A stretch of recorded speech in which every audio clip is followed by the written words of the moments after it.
Darby? Okay. Well, thank you everyone for attending our virtual Police Advisory Committee meeting. I hope everyone is doing well during this interesting time that we are having. We are doing fantastic over here, being stuck with 2 teenagers. That's interesting. It makes my newfound career of being a homeschool parent quite intriguing, and knowing that I definitely was not cut out to be a teacher ever in my life. And now teachers, I think, should make at least $1 million a year.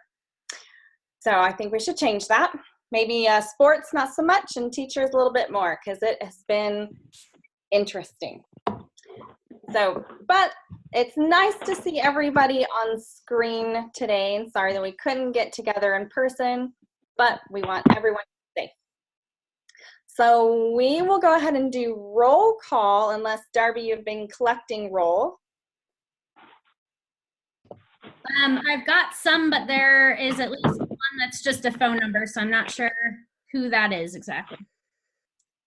This is Jaya. Okay, I think I have everybody then. Perfect. Awesome.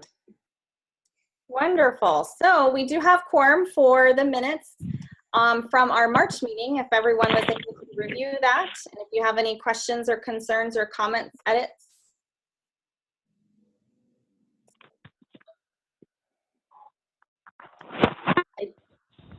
Hi, Alex. Hi, Alex. I don't see any comments or edits, so we will go ahead and put it to a vote if we have a motion. So moved. I'll second. With the recommendation, well, okay. Go ahead. Well, it can be challenging on this kind of setup to get everyone to know who says what and everything, not that there's any question, but anyone who has their video going, I would suggest that you use your hands to raise your hands. Okay. If you don't have video going, you'll have to just talk, but. Okay, so we have a motion and a second, and so I'm actually going to go around and find out everyone's vote to approve. So, Gwendolyn, do you approve the minutes? I approve of the minutes. Okay, thank you. Okay, David, we'll go to you since you're my next screen. Approve. And Lisa's right next to me. Eric? Approved. Barbara? Approve. Adam? Krista? Approved. I have a quick suggestion. For people who are not talking, can we have everybody mute their phones or computers? Yeah. Perfect. Thank you, Krista. Angie, it's nice to see you on screen. Okay. Angelo? Yes, I approve. Phyllis? Who? Phyllis, do you approve the minutes?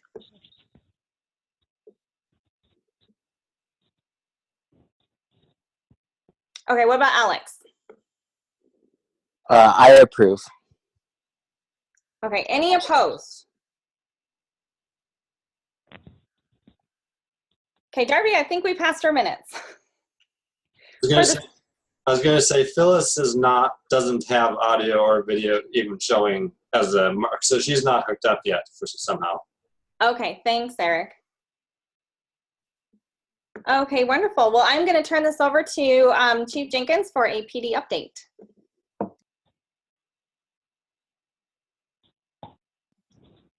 Hey, Chief Jenkins, can you unmute yourself? I was saying nothing new, in the past 3 months. Just kidding. A lot has been happening, of course. We had some recruitments in process. One was for a second commander position that we were getting ready to have interviews for, and those have since been canceled and have been put on hold. We also had police officer recruitment in progress that we had interviews scheduled in March, And so those were canceled, and we're continuing the recruitment. And so we will just continue to collect potential applicants and then have interviews when we're able to have those. So where we are hiring wise is the last two that we hired, Joseph Geil and Jared Hulk, are both trainees. Joseph actually started the academy in March, and he was a week into the academy when the academy closed down due to COVID-19. So he was sent home. We also had Jared Hulk hired, and he was going to be starting in April, and so he never started. The academy right now, all the way up to the class, I think there are 3 other classes going besides Joseph's, and they have worked out some online instruction for those people, and they're scheduling dates right now for those classes to resume, and they're trying to keep them all on schedule to graduate at their initial intended graduation date. So that's taken a lot of work on the academy staff's part. Currently, there's no date for Joseph Geil to return yet. We're waiting to hear about that. More than likely sometime after June 1st. And Jared Hulk, we have not heard about an academy starting date for him. So the academy has provided some homework for them to do, and we have also been providing for them a lot of homework to do. There are 2 of our people that are working from home. So some of the changes that we've made as far as scheduling goes is some of our administrative staff, Darby and I, Commander Opkin North, our technology specialist, and our support services manager are all working from home. And we have one of the record specialists who's working from home 1 day a week. So with Geil and Hulk, our field training officer coordinator has put together a program for them to provide them some initial training that they can do online and homework to do, and also just stay physically fit so they can complete the academy when they return to the academy. All of the training that had been scheduled for our staff, I think all of it had been canceled, and that's hundreds of hours. In fact, we were hosting a 2-day class that we're going to have a lot of our staff attend, and then some outside agencies also attend. That had to be canceled. And then we had hundreds of hours of training our staff was signed up to attend elsewhere that was all canceled. So our training this year obviously has been severely impacted. We also put together different work schedules for our patrol and code enforcement staff. What we wanted to do was to make smaller work groups and create schedules so they didn't overlap, so that we would reduce the chances of an infection spreading throughout the department. So all of our patrol and code enforcement staff went to 12-hour schedules. So for example, in patrol, we now have 4 squads. We have a day shift and a night shift squad, and one squad will work 3 days on, 3 days off, and then 4 days on and 3 days off. Is that right? And they'll work 80 hours in a 2-week work period. And then when they're off, then the other 2 squads are working day shift and graveyard shift. So we have no overlap between shifts. We're discouraging any type of contact between different squads. And then our code enforcement are on, 2 of them are on one schedule with days on and off, and the other 2 are on another schedule. So there's no overlap between them as well. So we're doing as much as we can to try to keep our staff healthy, and so far it is working. None of our staff have been impacted as of yet. We, as a city, we are starting to put together a reopening plan now that the state is in phase 1 of a 4-phase return to whatever our new normal is going to be. And so we're starting to work on that now. Looking at the phases, phase 3 is when the customer-facing government services are to resume, and so I'm anticipating that when we go to phase 3, we'll see a lot of the city return to fairly well, at least some public service work that we have been suspended. The timing of that, the governor said each phase is going to be a minimum of 3 weeks, no matter what, and then it could be longer depending on the metrics that he's established. So if it goes just the minimum of 3 weeks each, we'll be at phase 3 beginning June 16th. So that would be the very earliest we would see some return to having our staff working from home come back, and also some opening of some of the services that have been suspended.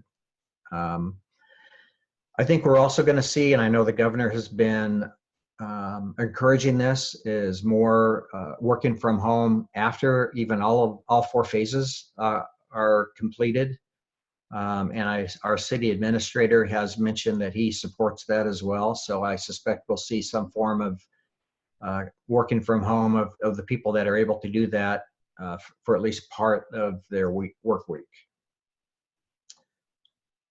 We've been doing, as everybody else is, a lot of online meetings. I have about 2 or 3 meetings a day that I'm online with different agencies, and I meet with a lot with county, regional, state, and federal emergency managers just to get updates.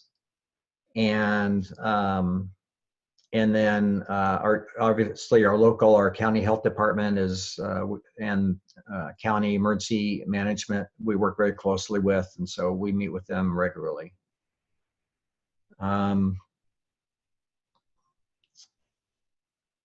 This has really been a huge impact on the city budget. The city depends on sales tax revenue for about a third of the city revenue, and also the income tax. Another third is property tax, and those I believe are coming in later than normal.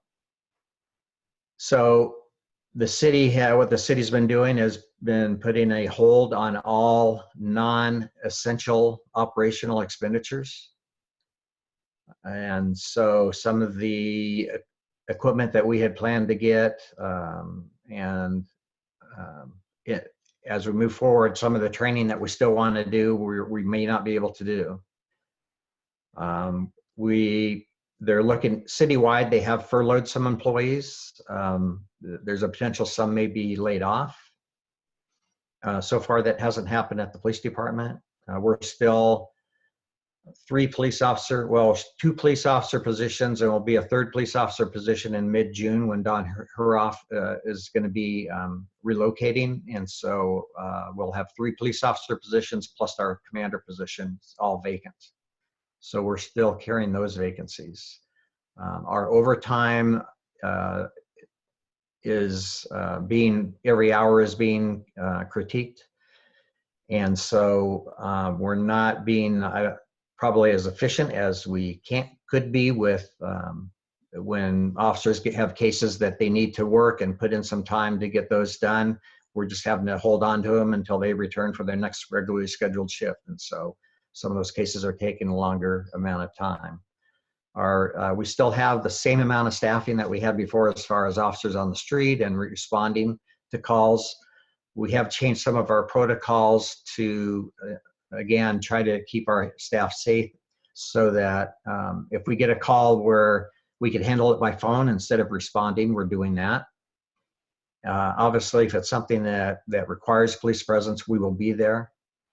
But we're trying to minimize the amount of contact that we have with the public as much as we reasonably can.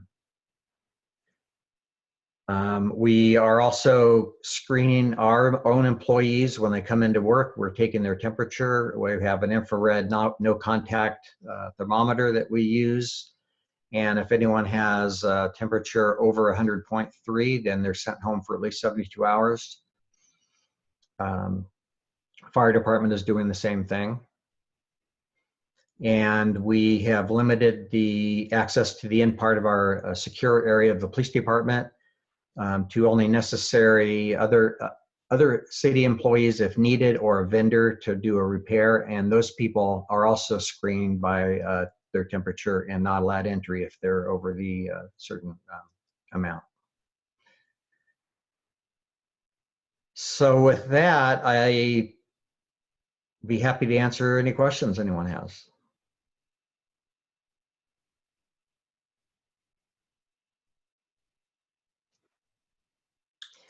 Thanks, Chief. So you talked about taking reports over the phone. Or is there any thoughts or movement towards using other types of technology just to have that kind of face-to-face, if you will, interaction?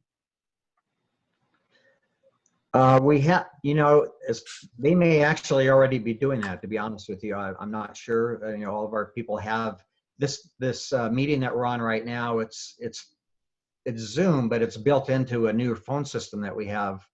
And so all of our staff have access to this, and they can all set up a video meeting at any time. But I don't know that anyone's been using it for that purpose, but it is there for them to do that. That's a good suggestion, maybe to bring that up with our staff. We have a supervisors meeting online tomorrow, and that's something that we can talk to them about as well.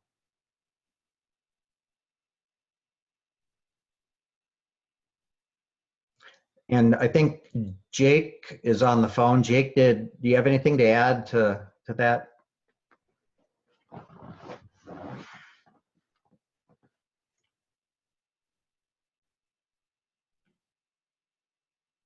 Well, as far as taking reports over the phone, I know that we have been doing that when we're investigating the case and we need to talk to witnesses or suspects. And normally we would go out in the field and do those interviews. Same with background checks we've been doing. So we've been doing some of those over the computer. So we have as much as we can face-to-face interviews without actually being there in person. So I know we've been doing that.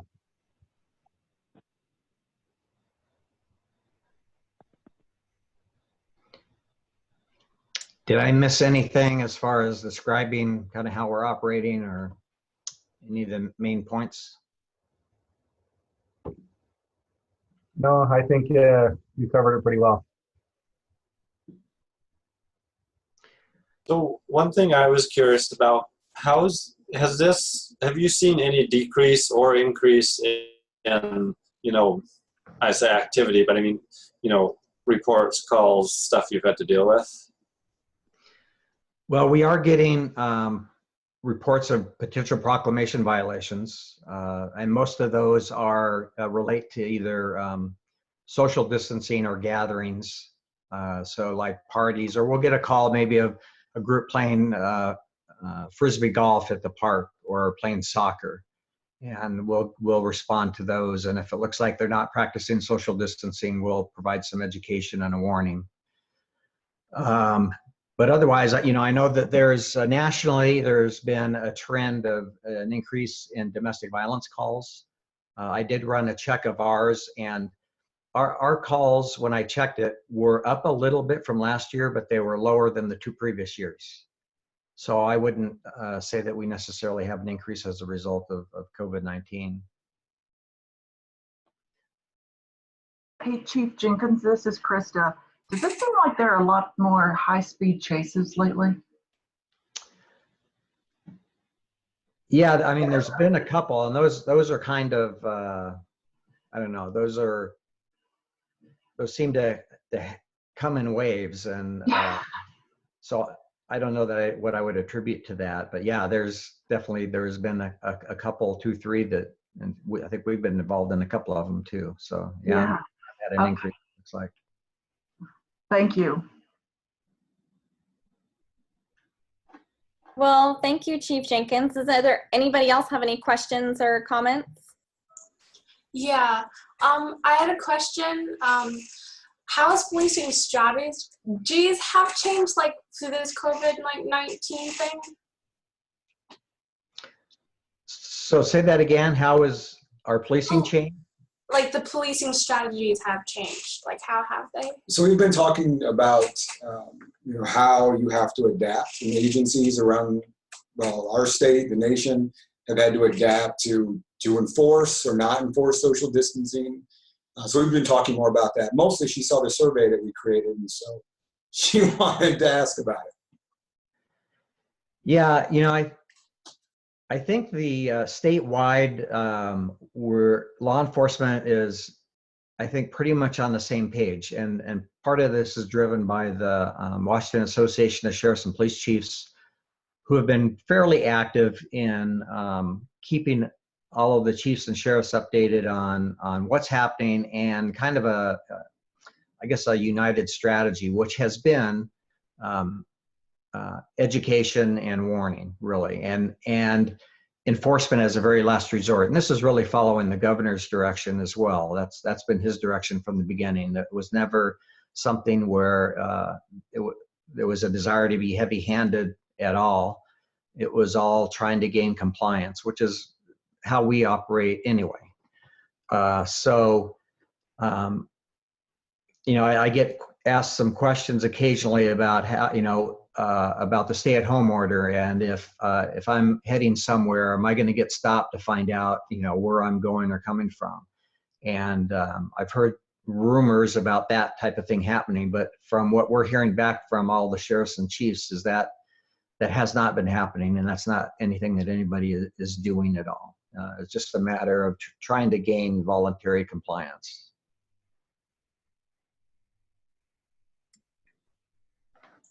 Thank you. I'll also mention that we had a fairly good stock of the N95 masks from a couple of years ago when we were having some bad air quality issues from fires in the state. And so we had collected some really to hand out to the public, and we had a lot left over. And so we were in a good position for those. But the way it works to get that type of equipment or other type of protective equipment is to go through the state, and they can get things from the state and national stockpile. And so we work with Whitman County Emergency Management, and we can put an order in if we need something. And so we have, in fact, not just police and fire, but long-term care facilities and health care facilities in town have received a lot of personal protective equipment for their staff. Surgical gowns, surgical masks, N95 masks, a lot of different things. And it's, I'm talking about thousands of pieces of personal equipment that have been provided. We have an emergency management plan that was put together. We worked on it for quite a long time, but I think we finalized it in 2016. And it's a joint plan between the county and the city and Washington State University. And so having the three of us in one plan has made it very easy to share resources and to request and receive resources. And so this is, to me, this is really, we put a lot of work into putting that plan together, and this has been the first time we've really had to use it to any degree. And it's, so the work we put into it, I think, is paying off. Thank you, Chief. So I do know that I contacted both you and WC Police for some of our staff were very concerned about having to come to campus a few times. So I remember reaching out to you to make sure they didn't need something in writing for that. So that was a concern on many parts. Yeah, So, some of those questions are a little bit complicated too, because we have people that live in Pullman that work in Idaho, and Idaho is relaxing their restrictions sooner than Washington. And so some of those people are wondering, well, I live in Washington.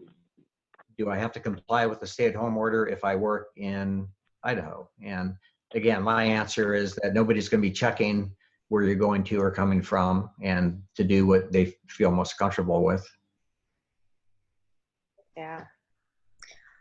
All right, so we will move on to our constituents poll. And I will just call out the different areas, and then whoever represents that, please unmute and do your report. I will start.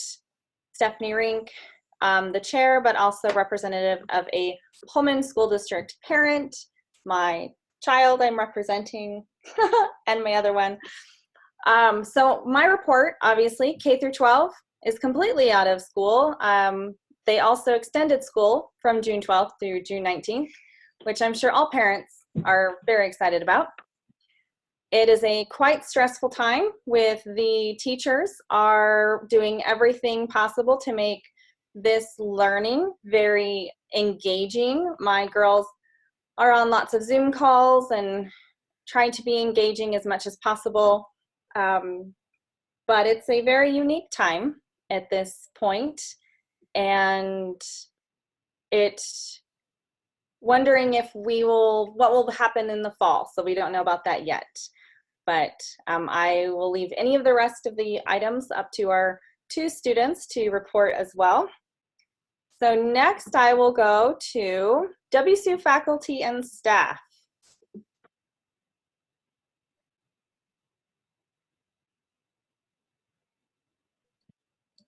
Angie, are you still with us? Hi, I don't have anything to report. We're like everyone else, and we're not quite too sure what we're doing yet. Thanks, Angie. College Hill.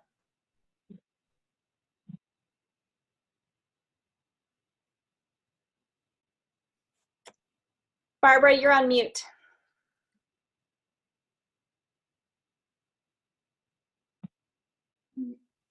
Okay, I think I'm off. Sorry. Well, as Chief Jenkins mentioned, there has been some evidence in my neighborhood of people who are less concerned about social distancing, and particularly given that it's warm and lovely in front yards. But I have to say, you know, people seem to be hanging out together who live together, and not doing anything remarkably foolhardy so far as I can tell. And so it's, you know, reasonably quiet up here. Thank you, Barbara. Okay. Perfect. Military Hill. Hey, everything is super quiet here up on this hill, and nothing to report. Perfect, thank you. Sunnyside Hill. This is Phyllis. I'm here by phone only. Hopefully you can hear me. Yes. And I really have nothing to report as well. Just kind of hanging in there and going for lots of walks and seeing a lot of people doing that, though not as many as I thought there would be. But we're doing fine, so. Yeah, can I also say for Sunnyside Hill, same thing, lots of people out walking around and enjoying the weather and I think staying safe. But I had a question related to Sunnyside Hill, and that's with the planning for 4th of July. Chief, do you know about what they're gonna do and not gonna do, especially with the budget not there for it? Yeah, the plan right now is they are taking donations to help fund the fireworks themselves. And the plan is, at this point, is to not to have an event at the park and to find somewhere in Pullman to shoot off the fireworks just for the community to watch from wherever they are. So that's the plan right now. Do you know if the fireworks then are only going to be donation based? Like none of the city's shortfall revenue is going to go towards it then, right? Right. Yeah. None of the city funds will be used, and I think they're all come from the chamber and donations. Okay, that's comforting to know then, because I thought they were going to try to still have a fireworks show without the revenue to do so. But Thanks. Adam, feel free to give your donations or for some fireworks. I'm sure they'll gladly take that. And actually, if we're going to donate, I think it should go towards the there's a food drive thing that goes towards local businesses feeding people that need meals. And I think that's helpful if we're going to try to keep people unemployed, as well as people that feed people that need it. But fireworks are good too. We can always do both. Our business community. Eric. Well, I don't really have too much to report. Obviously, things are challenging for a lot of businesses right now. I've been fortunate to be able to work with our chief here to help, and the governor's office, I guess, to help clarify things as far as my business and some of the people around town that have similar businesses. So, so I've been able to. Some of us have been able to work, which is I'm very thankful for. It is interesting. I have some employees who have kids, and it's definitely been very interesting time for them. Some of them were not able to work for a while because of that, and yeah. But I'm thankful to do I'm thankful to be able to do to have been able to do what I can. And I'm looking forward to, I guess, when more businesses can get going. But. Hey, Eric, this is Kristen. I'm kind of new here, but what business do you own? What do you do? It's a lawn care business. So, yeah. Okay. Then I need to talk to you. Perfect. Thanks, Eric. So next we'll go to our multicultural representative. There's two here, so we'll go Angelo first. I have nothing to report. Thank you. Okay. David? Nothing to report. I just have a follow-up to Adam's.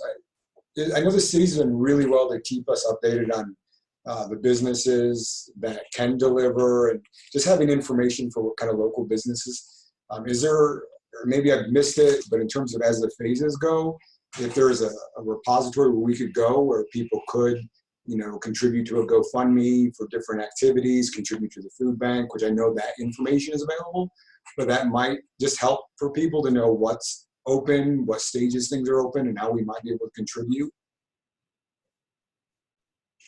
So Darby, I think you might have some information on that. I do know that the chamber is maintaining a page of businesses that are open. And then there is a link from the governor's office that kind of gives an outline of each phase and what types of businesses are able to open with each phase. But Darby, you probably have more information on that. Yeah, right now, well, the Pullman Chamber page is really good, and there's also the policeinfo.com page. That's just a third-party private person, I think, who launched that, but he's been doing a really good job too of trying to make sure that what services are available is all outlined there. And then also, I think there's going to be some more information coming on the City of Pullman's economic development page. We've created a page on there specifically related to COVID that will help guide some of the businesses and hopefully clarify what can happen as it can happen. I'm glad you said that, Darby, because Jennifer Hackman, who's our economic development coordinator, was recently hired, and boy, the timing couldn't have been better. She has been working overtime, working with local businesses on navigating them through grants that are available and doing everything that that we can as a city to accommodate them, to help keep their business open if that's possible, and then to reintegrate them when they are able to reopen. And so she's done a really good job, and I know it's been really helpful to the business community. And one thing more I'd just like to say, I appreciate I know the police department has put up a lot of links and stuff on their site, especially, when things are first going on, and I do appreciate that. So. Perfect, thank you. We will go to ASWSU. Alex, how are our students, our WSU students? Yeah, good. So one thing I just want to highlight is Quinn Burkumpus, ASWSU president, and Jordan Prescott, the vice president, worked pretty hard over the past month bringing in grocery reimbursement for students. So if they shopped at IGA, Walmart, Safeway, they got up to $25 reimbursed to help them during this tough time, especially since a lot of those students were working at these small businesses that unfortunately had to shut down for the time being. So I just want to highlight that program. It was awesome. And, if this COVID-19 carries into the fall, I'm sure we'll look to continue that program into the fall. But besides that, just looking for any details from President Scholes about fall semester and whether students are going to be able to come back on campus. I know Chief knows a little bit more because he had a town hall with Kirk. But what it seems like as of now is they're going to try to do everything in their ability to get us back on campus, whether that be, 1 week going to classes, 1 week on Zoom, something like that, or social distancing, who knows, but hopefully we can come back and support local businesses. Thank you, Alex. Okay, we will move to our Pullman High School students, and since I have one sitting next to me and I'm on mute, I will turn it over to you, Gwendolyn. Wait, you're on mute? I'm not on mute, I'm unmuted. Well, I guess for a lot of clubs that have to, or they were supposed to interview people before this for officer positions or ASB positions, that is now being held on Zoom. ASB is going to be holding their elections for their exec council soon, I believe, and then later after that we'll be holding all the like senior, junior, freshman, sophomore reps. But it's difficult because we can't go down and see the 8th graders and talk to them about that, or FVA or anything like that. But I don't think I have anything else to report. Thank you, Ms. Gwendolyn. Miss Is. Yeah. So grading has definitely changed from online classes. They're finally grading again, so that's good for people to our 20 and work. As well as that, just students are adjusting to like this as teachers are.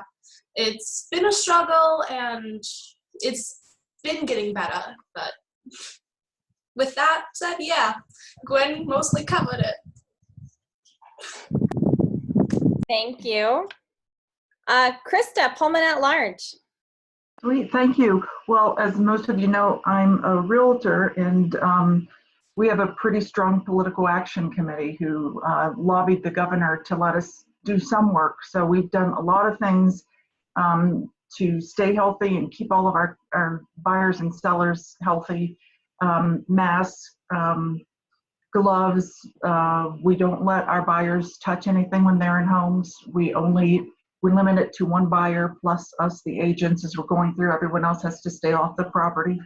I hope most people are abiding by that. I can't be sure, but since I also wear a safety hat, it concerns me because, we have a lot of retirees, trying to do their thing, but I'm still very, very busy.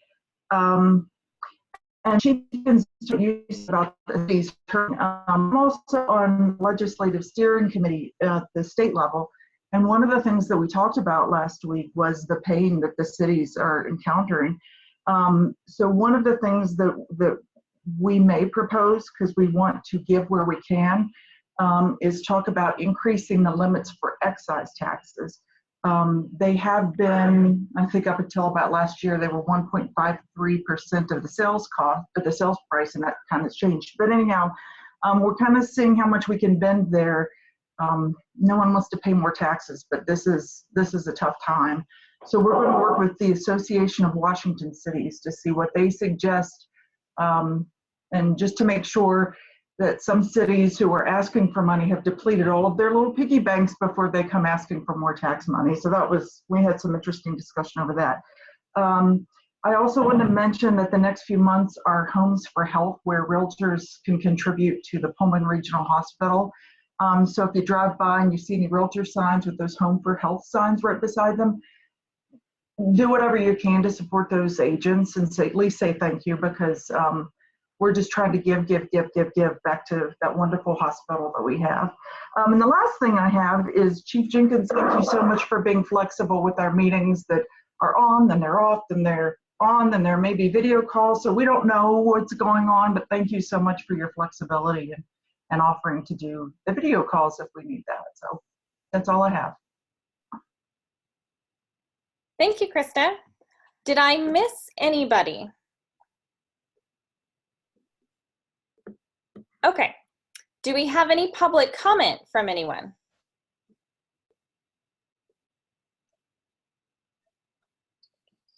Okay, well, our next meeting is June 8th. Are we going to hold that virtually as well?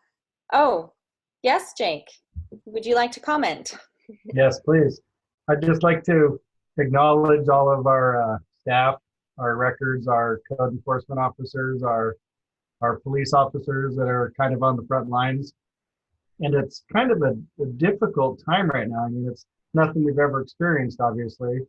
And they're just dealing with staffing changes, scheduling changes, and just so many issues. And they're keeping such a high morale and doing everything they can to help out as much as they can in any way they can.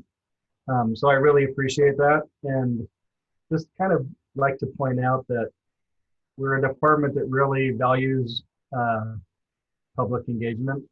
And this is a time when we're being told not to do that because it's not safe. And it's really difficult when, as a patrol officer, maybe you see kids playing basketball on the street, and we're used to maybe stopping and playing ball with them. And now we're having to tell them that they can't do that anymore.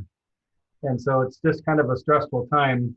And I just wanted to repeat that I appreciate that. And I also acknowledge the fact that we are kind of on the front lines of educating the community on all of these governor's proclamations. And that is really hard because it seems like every day we get new information or new direction or interpretation on what those proclamations are. And so it can be stressful, but I think the guys and gals are doing a really good job, and I just wanted to give them a shout out. Hey, Jake. Yes. Isn't this National Police Week? It is. So thank you all. And I want to give a special shout out to Darby because I love her Facebook posts. They're funny, they're informative. The one with the little fox was adorable. So I think she also helps your department so much. So hopefully she's encompassed in this Police Week celebration. I have also seen several posts on the birthday drive-bys that have been a huge hit for those that have been celebrating birthdays and they can't have friends. So that's pretty awesome that you guys are doing that as well. So good job to everyone. Yay. Yay. Thank you for saying that, Stephanie. Awesome. Virtual clap. Virtual clap. All right. Anything else? Public comment-wise, anybody want to say kudos to anybody else or anything? Darby, Chief, are we going to have our next meeting virtual as well? Oh, I'm sorry. Jake, would you like to say something else? No, I was just saying thank you. Okay. Third time's a charm, Darby. So I guess I would leave that up to the group. If we can certainly plan to meet virtually again if you'd like to meet in another month. I think it would be good, especially with the different rollout from the governor. Maybe we can get some more understanding of what the phase is going to be, and especially if Whitman County is allowed to open earlier. So that would be good as well. I think. Which, by the way, that the application or waiver application to move to phase 2 is going to be submitted by the county Wednesday, because at the end of the day, Tuesday is when we'll hit our 3 weeks without a positive case. So that will be submitted. Looks like their turnaround time is fairly quick because they had already announced some of the other counties that had qualified are already approved. So I would suspect that if we're going to be approved, we might know before the end of the week. Fantastic. That would be great. All right. Well, it was very wonderful to see all the happy faces on screen. All your smiling faces. Yes, Isabella, that was wonderful. So thank you all. Have a wonderful evening. Stay safe, stay healthy, but please do enjoy the sunshine. Maybe not tomorrow because it's supposed to rain, but the rest of the time we will have some sun, but do so in a safe physical distancing, but please be social, but physical distance. Have a good night, everyone. All right. Thank you, everyone. Bye. Thank you. Bye.